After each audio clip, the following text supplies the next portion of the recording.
एक समय की बात है, एक ब्राह्मण दंपति की कोई संतान नहीं थी, जिस कारण वह बेहद दुखी थे। एक समय ब्राह्मण वन में हनुमान जी की पूजा के लिए गया। वहां उसने पूजा के साथ महावीर जी से एक पुत्र की कामना की।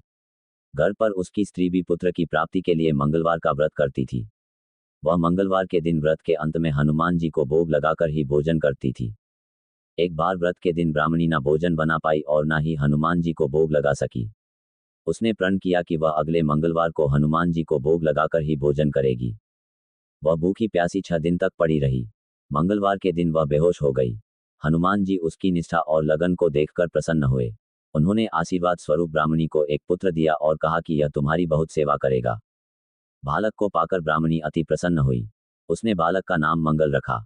कुछ समय उपरांत जब ब्राह्मण घर आया तो बालक को देख पूछा कि वह कौन है।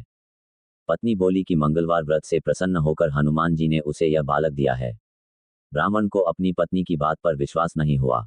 एक दिन मौका देख ब्राह्मण ने बालक को कुएं में गिरा दिया। घर पर लौटने पर ब्राह्मणी ने पूछा कि मंगल कहाँ है। तभी पीछे से मंगल मुस्कुरा कर आ गया। उसे वापस देखकर ब्राह्मण आश्चर्यचकित रह गया। रात को हनुमान जी ने उसे सपने में दर्शन दिए और बताया कि यह पुत्र उसे उन्होंने ही दिया है। ब्राह्मण सत्य जानकर बहुत खुश हुआ। इसके बाद ब्राह्मण दंपति प्रत्येक मंगलवार को व्रत रखने लगे।